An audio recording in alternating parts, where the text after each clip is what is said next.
Assalamualaikum warahmatullahi wabarakatuh. Alhamdulillahirrabbilalamin. Wassalatu wassalamu ala asyrafil anbiya wal mursalin wa ala alihi washabihi ajma'in, amma ba'du. Anak-anak sekalian, mari kita membaca basmalah. Bismillahirrahmanirrahim. Pada kali ini kita akan membahas masalah jurnal penyesuaian. Kalau dulu kita membahas jurnal penyesuaian perusahaan jasa, sekarang kita akan membahas jurnal penyesuaian perusahaan dagang. Apa ada perbedaan? Tentu ada ya.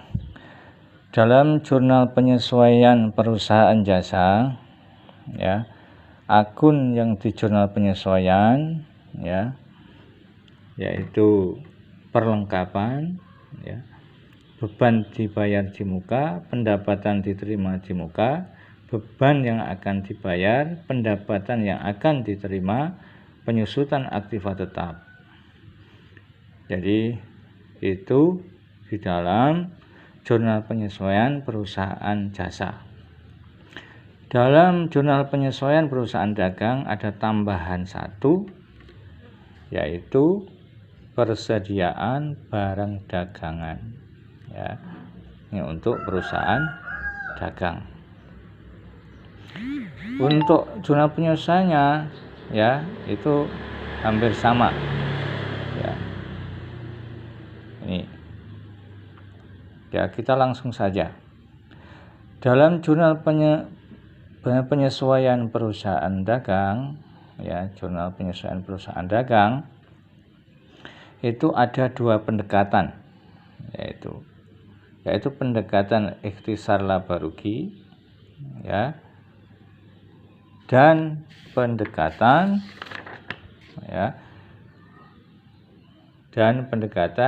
harga pokok penjualan. Kemarin kita sudah bahas bagaimana harga pokok penjualan. Sekarang kita masukkan dalam jurnal penyesuaian. Mari kita bahas yang pertama, yaitu jurnal penyesuaian perusahaan dagang dengan pendekatan ikhtisar laba rugi. Ini sangat mudah karena hanya dengan memasukkan akun ikhtisar laba rugi dan persediaan barang dagangan. Untuk yang pertama, yaitu akun yang dimasukkan dalam jurnal penyesuaian, yaitu ikhtisar laba rugi di debit, kemudian persediaan barang dagangan yang awal ini ada di neraca saldo. Kalian kan sudah membuat neraca saldo, itu dimasukkan. Jadi persediaan barang dagangan itu dikredit, ikhtisar laba rugi di debit. Ikhtisar laba rugi di debit, kemudian persediaan barang dagangan di kredit. Ini yang dimasukkan adalah persediaan barang dagangan yang awal. Kemudian yang kedua adalah yang dimasukkan lagi adalah persediaan barang dagangan akhir. Itu yang ada di debit. Ada di debit. Kemudian ikhtisar laba rugi di kredit. Yang dimasukkan jumlahnya adalah persediaan barang dagangan akhir. Ini ada di soalnya. Persediaan barang dagangan akhir yaitu 3 juta dimasukkan di debit. Kemudian yang lainnya transaksi yang lain-lainnya, misalkan perlengkapan sama ya, peralatan yang disusutkan, gaji yang masih harus dibayar, pendapatan bunga yang harus diterima, cara memprosesnya, cara menjurnalnya sama dengan jurnal penyesuaian perusahaan jasa. Contoh misalkan ya, perlengkapan yang terpakai 900, tentunya beban perlengkapan di debit, perlengkapan di kredit. 900.000 ya. Peralatan disusutkan, yaitu beban penyusutan peralatan, akumulasi penyusutan peralatan, yaitu 100.000 ya. Kemudian gaji yang masih harus dibayar, yaitu beban gaji, utang gaji, ya 200. Beban gaji di debit, ya, utang gaji di kredit. Kemudian pendapatan bunga yang masih harus diterima 150.000, ya, piutang bunga di debit, pendapatan bunga di kredit. Nah, seperti ini. Jadi yang membedakan perusahaan dagang dan perusahaan jasa hanya persediaan barang dagangan. Ya, saya ulangi, jika pendekatan ikhtisar laba rugi, maka ikhtisar laba rugi debit persediaan barang dagangan awal kredit. Tentunya yang dimasukkan adalah persediaan barang dagangan awal, ya, yang ada di neraca saldo. Ya. Yaitu jumlahnya di sini adalah 2.750.000 di neraca saldo. Ya. 2 juta ya 750. Ya. Kemudian yang kedua adalah persediaan barang dagangan akhir ikhtisar laba rugi. Jumlahnya 3 juta. Diambilkan dari mana? Dari keterangan. Ya.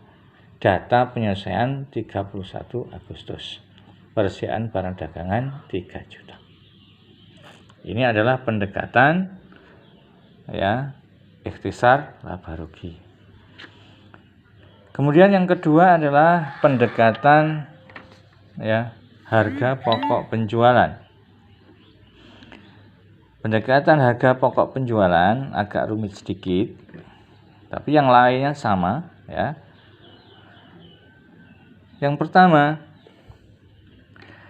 akun yang masuk adalah harga pokok penjualan di debit.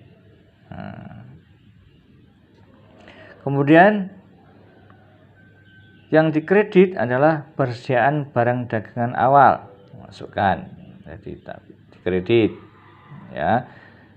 Pembelian dimasukkan, masukkan kredit ya.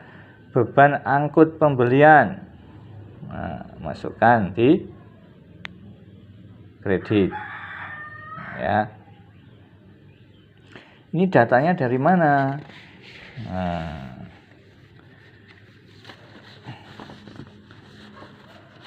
Datanya tentunya yaitu dari neraca saldo ya. Coba pembelian 22.250 ya, 22.250 ini dari neraca saldo. Neraca saldo pembelian, ini ya, ada pembelian 22.250. Kemudian beban angkut pembelian. Nah, beban angkut pembelian. Nah, ini beban angkut pembelian 1 juta. Dimasukkan di kredit 1 juta. Beban angkut pembelian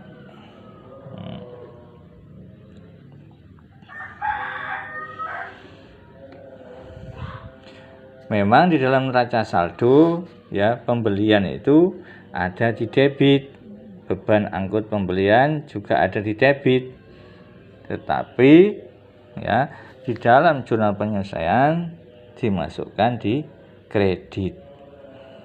Nih, ya dimasukkan di kredit. Persediaan awal barang juga dimasukkan di kredit. Padahal di perusahaan yang di dalam neraca saldo masuk di debit. Ya.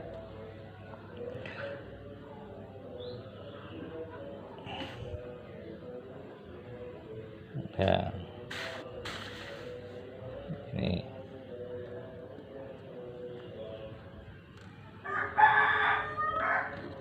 Tuh. Kemudian yang kedua adalah persediaan barang dagangan akhir. Ya. Kemudian dijumlah ya, yang atas tadi dijumlah. Yang atas tadi dijumlah yaitu 2.750.000 ditambah 22.250 ditambah 1 juta ya.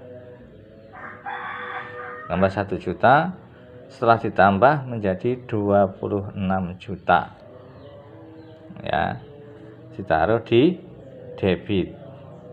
Disebut dengan HPP. Ya. HPP. Jadi harga pokok penjualan ya 26 juta. Persediaan barang dagangan awal 2.750.000 di kredit. Pembelian ya 22.250.000 di kredit. Kemudian beban angkut pembelian 1 juta di kredit. Setelah dijumlah menjadi 26 juta. Ya. Kemudian yang kedua, persediaan barang dagangan akhir dimasukkan di debit. Ya. Ini dari mana? Ya dari data ya, dari data per ya akhir bulan. Di sini Agustus per 31 Agustus. Kemudian yang kredit apa? Yang dikredit adalah potongan pembelian dan retur pembelian. Potongan pembelian, retur pembelian di debit, ya bukan di kredit, yaitu 70.000. Kemudian retur pembelian adalah 250.000. Yang dikredit adalah harga pokok penjualan. Sekali lagi, ya harga pokok penjualan, ya. Jurnal yang kedua dimasukkan di kredit, yaitu 3.320.000. Dari mana? Dari 3 juta ditambah 70 ditambah 250.000 menjadi 3.320.000. Ini cara menjurnal penyesuaian. Ya. Kemudian potongan pembelian dari mana ngambilnya? Yang 70.000 itu. Ya, yaitu dari neraca saldo. 70.000 neraca saldo ya, 70.000. Kemudian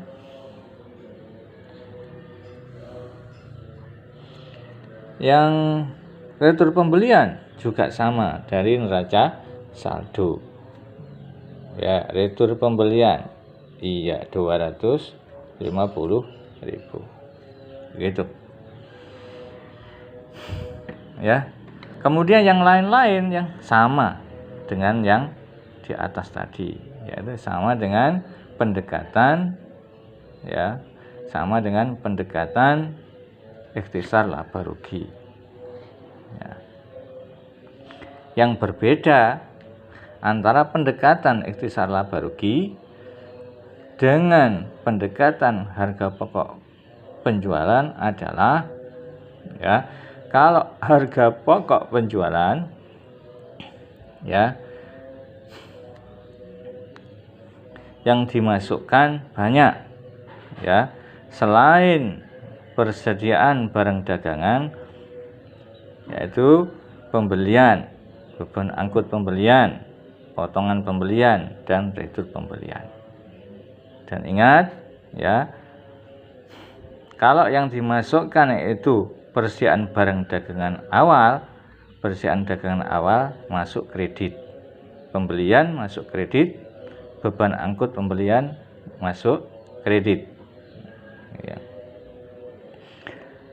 Kalau yang dimasukkan persediaan barang dagangan akhir, yaitu dimasukkan di debit, ya, masuk di debit.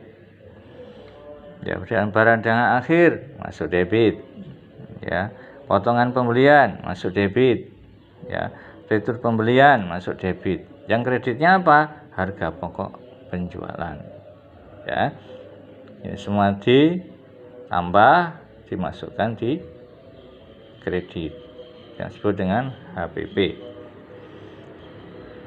Kemudian kalau yang dimasukkan persediaan barang dagangan awal dimasukkan di kredit, dijumlah, kemudian dimasukkan di debit, disebut dengan akun HPP atau harga pokok penjualan yang ada di debit.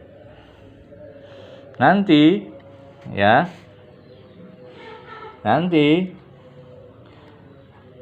akun yang ada di debit, ya, akun yang ada di debit dengan akun yang ada di kredit itu dicari selisihnya. Yang di debit adalah, ya, yang di debit HPP debit 26 juta.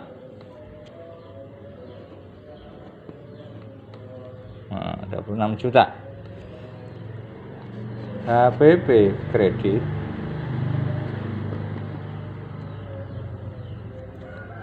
3 juta. 3 juta 320 ribu.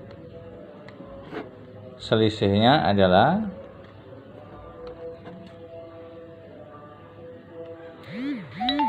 0, 8, 7, 6, 3. 9 kurangi 3 ada 6. 25 kurangi 3 22.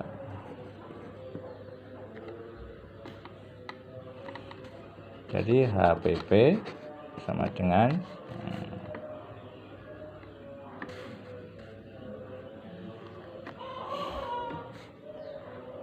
ini. Betul ini, ya. 0, 8, ya, 7, 6, 5, 2, ini masih 2. Ini HPP-nya. Jadi untuk mencari HPP dengan jurnal penyesuaian juga bisa, sama saja, ya. Ya, ini yang bisa saya sampaikan, semoga bermanfaat, ya. Nanti kalau salah bisa dikoreksi, ya. Semoga bermanfaat. Assalamualaikum warahmatullahi wabarakatuh.